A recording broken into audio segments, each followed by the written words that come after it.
did that because I didn't have the right reference or sound before.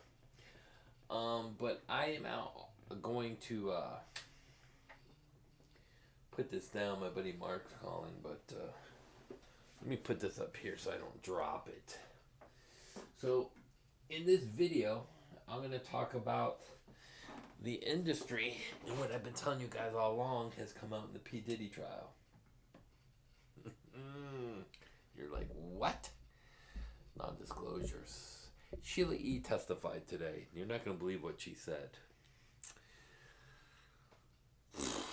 So, first of all, I want to say John Fields. There's a video on this guy, John Fields. John Fields is a producer, song producer. He does stuff for Jonas Brothers, Miley Cyrus, and a bunch of other people. Really good stuff. And he actually has a video on some prototype amps of Eddie Van Halen. Hand soldering and everything. Good stuff. Check him out. John Fields. Also, I want to talk about Tom Bukovac, but not in a bad way. But it's mostly not about him. It's mostly about Dan Huff, David Huff, and Ron Huff, Ronn Huff.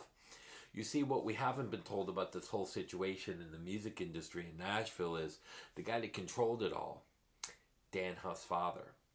Now, I only knew this because of Gus from Voyage. He had mentioned something about he'd become friends with Dan Huff, who I thought was, he was an okay guitar player and giant. But I found out that I tried to call David Huff today. Let me see if I can show you, just so you can see. David Huff, Giant Skills. So he's got a band called Skills with Brad Gillis and Billy Sheehan. Good singer. It's all right stuff. It's outdated writing. But David and his brother, Dan, had a falling out over Giant a little bit. And what happened was the fact that they had a little bit of success, and David wanted to do another album to kind of push it.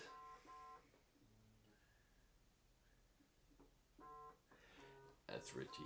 And Dan walked. He didn't want to do it. The other fallout was a part of Dan with his father, Ron, who controlled the whole Nashville sessions and industry. He was a very influential person in Nashville. He was huge, legendary, beyond legendary. He was a part of the Gospel Music Association, as well as he controlled Nashville Pops. And he's been doing sessions in Nashville 30, 40 years before even Dan was around. As a matter of fact, he used to take Dan around to the sessions. So what led to the success of Dan Huff and how did Dan get those session gigs? It wasn't because of his work with Giant or a White Cross, which is with Christian Striper thing that failed. It was because of his dad. His dad got them the record deals, but they as a band failed. And they failed with Giant as well as White Cross. And how did Dan get into sessions? His dad was already doing them and took Dan around when he was 7 to 10 years old, hopping him around to Winona Ryder and this person and Travis Tritt. Dan was brought up with a father who controlled Nashville sessions, and he did it through the gospel part as well. He wrote and arranged and conducted and done all kinds of things from people from Tanya Tucker, Tom's first gig. And let me explain something. Tanya Tucker was blackballed. Nobody wanted to work with her in the industry whatsoever. Pay was good and you get your foot in the door. If you want to put up with her, go ahead, Tommy. That was the friendship with Dan and that whole thing. Because you've got to remember, as an outsider in Nashville, you're not going to just walk in and get a gig. You have to audition for these gigs if you can even get in. And usually to get in, you have to know somebody that heard or has that going around. Like my friend Steve Price just passed away. And I know that he was trying to get an audition for Glenn Tipton's spot in Priest. I was asked to go do that as well through the same people he knew. And I declined. I'm not I'm not that kind of metal guitar player. I can play Priest and stuff, but that's not my forte. It's more the 80s. Like if David Lee Roth called me, David Lee Roth, yeah. If Sammy Hagar called me, yeah. Priest and Accept is one of my favorite bands. I'm not that genre of a writer. So it would be a fail for me. Um, so it's who you know. Like I got this gig with the Sabbath guys and Dio guys, but how did I get that? Because I knew a guy named Eric. So it's people that I know to get in to get these kind of gigs. Tom doesn't explain this and how he came from outside, from Ohio into Nashville. Did he have a plan to do it? I would like to interview Tom.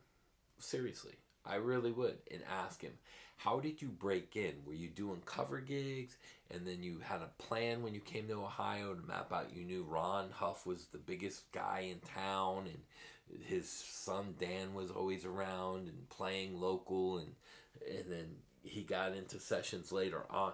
Like, how did this come to be? Because let's face it, you didn't look country when you first got there. You don't talk country, and you were just an okay guitar player. Now, this isn't a bashing. This is just being realistic. When you guys got like Brent Mason and Johnny Highland around, those are the guys that get the gigs. They're technically superior. But how did you get on the road to get these gigs? You had to know somebody. So there's a whole story from 92 to about 95 where Ron was doing Tanya Tucker's one of her albums in 95, which was 3 years after Tom got in there. And that gave him time, and he made some friends and was around the scene a little bit. That's an interesting story, but nobody tends to tell that story. No one tells the fallout with Dan and his father a little bit. This is inside information that I found out. Allegedly. We'll say allegedly because I don't want to get sued. Because this is stuff that can get out there. Like I said, Vince Neil had a stroke, allegedly, from my inside sources. That's why the thing was canceled. Now,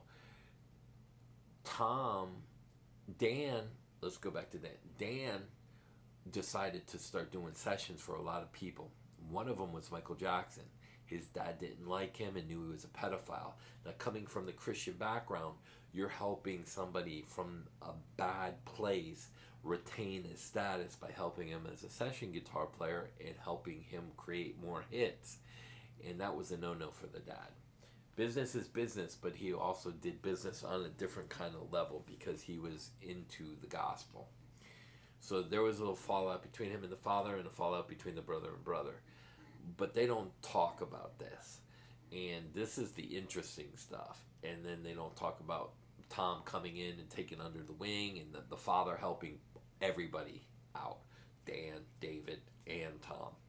That's a big name and a big factor. So it wasn't that you walked in and killed an audition with your ability. You became friends with somebody. That's like one of you becoming friends with me, and I say, hey man, Priest called me. I'm not the guy, but you are. You want me to get you the audition? That's how it works. So in respective goes into some of the other stuff that I want to talk about. John Fields, you got to check out. He's got those prototype amps. But I've been telling you guys about non-disclosures and everything, and something happened that was really big. Sheila E. from Prince testified. Let me see.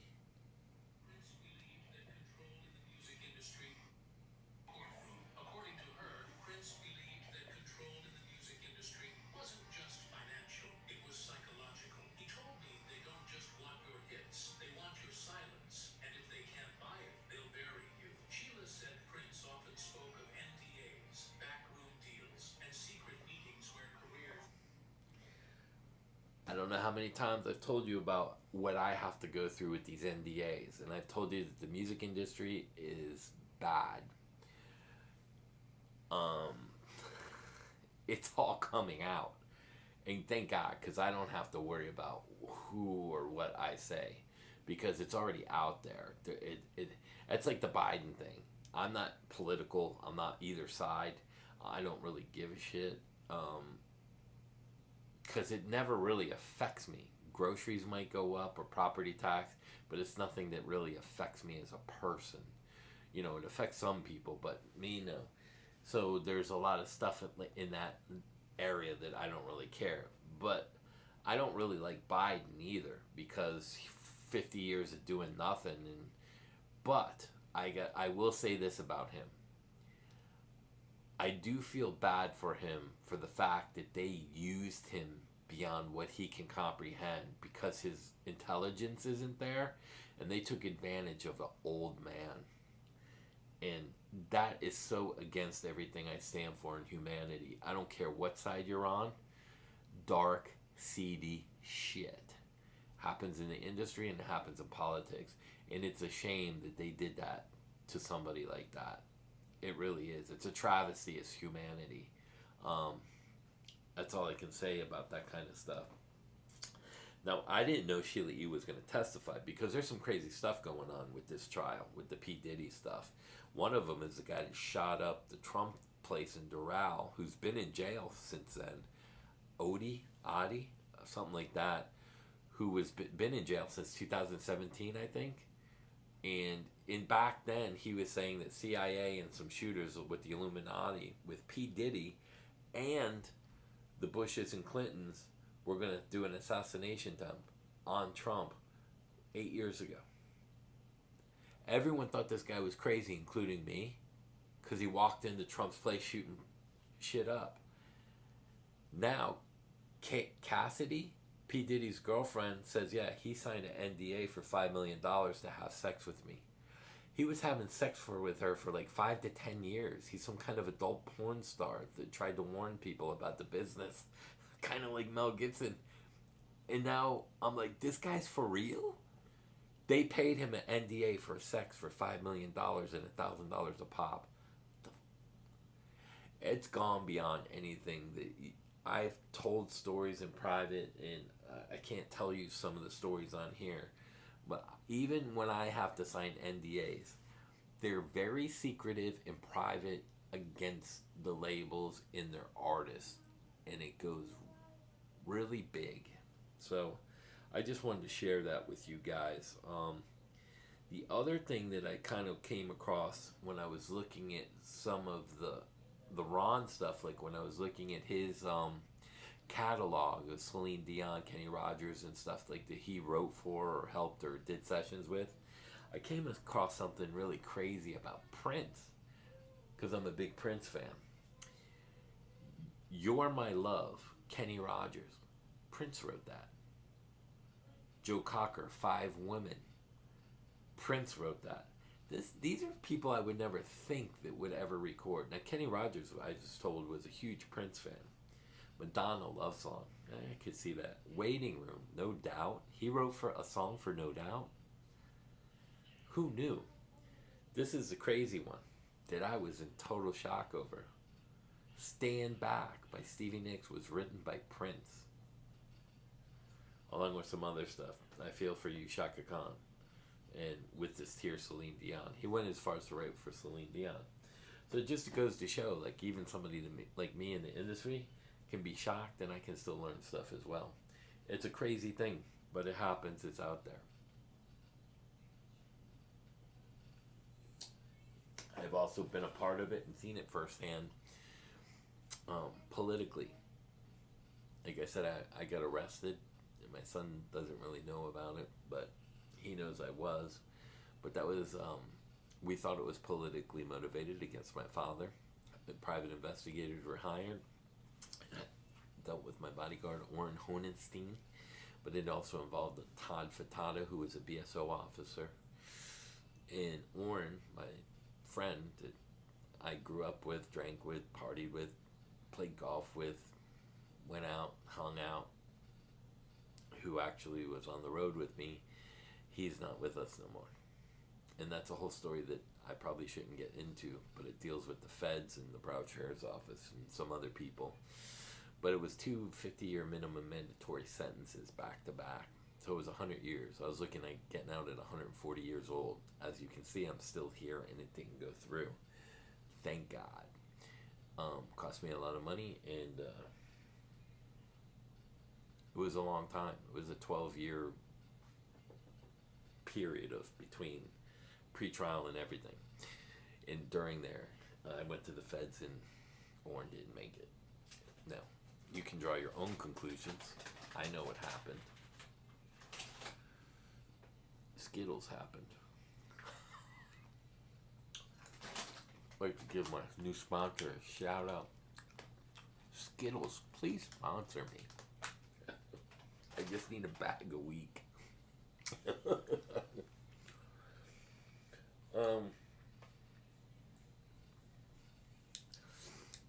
Crazy stuff happening. But going back into my story, even my sister, she lives 10 minutes from me and I haven't seen her in over 10 years. Don't trust anybody.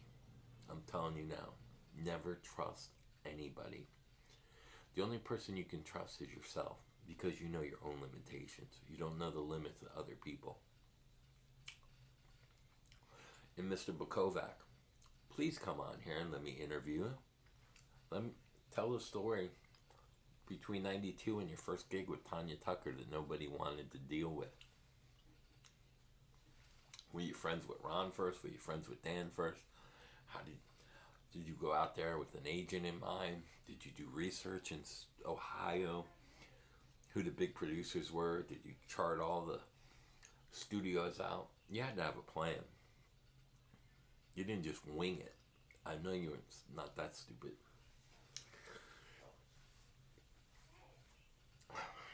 Unless it's all sheer coincidence. Which is possible, but I don't think so. But I would love to hear the story. I'd love to you come on here and we talk. Now, I know he said, oh, I don't want to come on your channel, blah, blah, blah, but this, that, and make you famous. I don't give a shit about being famous, bro. I was already that guy that you want to be. So there you go. I'm more interested in the truth. I'm more interested in helping people. I'm interested in getting people into the position. Because here's how I look at this whole story. As good as Aaron Lewis is from Stained, he can't break into country music. As good as Beyonce is, she had to pay $20 million to get into the industry. So how did you do it?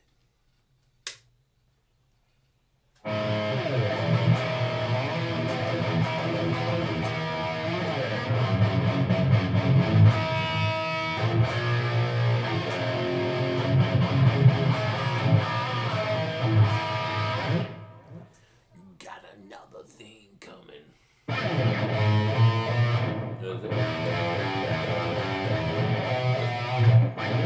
I used to know a lot of priests.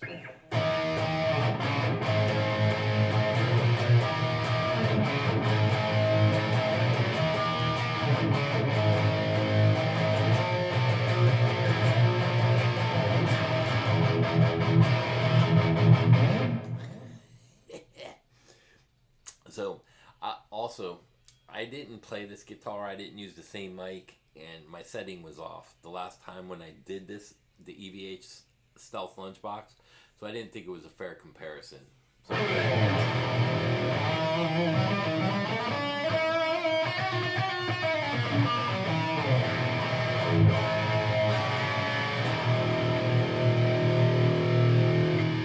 do some hailing.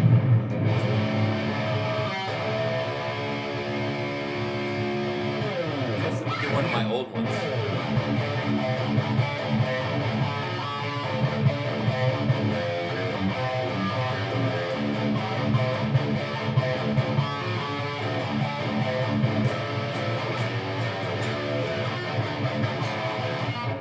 Okay, enough with my stuff. Let me take some of the gain off.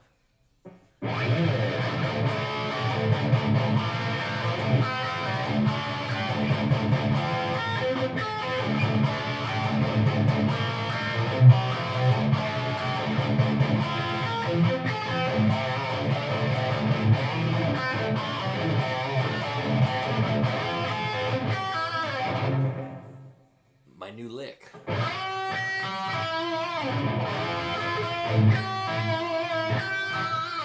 I used to to play with the chord. I saw a guy play it. I like the pinch harmonic.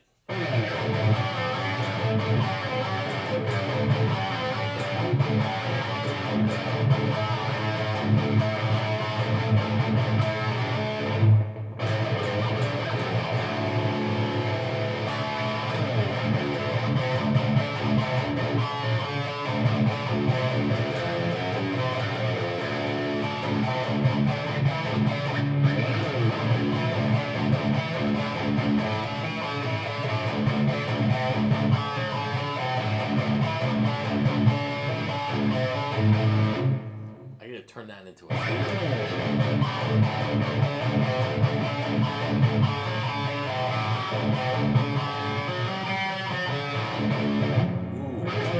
country metal.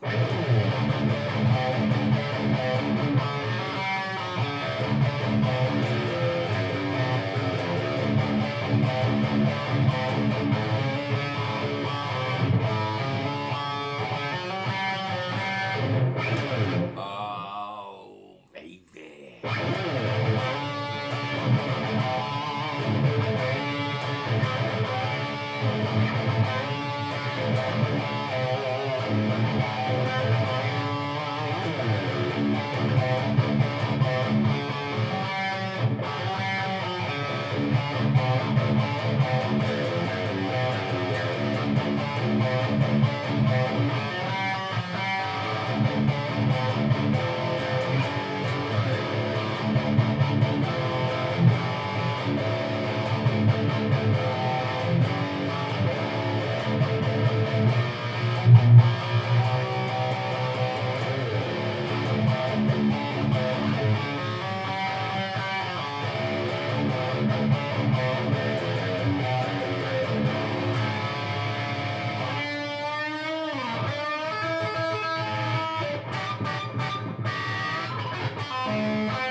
Anyway, I hope you enjoyed the video. I hope you liked the news. Peace out. Have a great week. Time for a shave.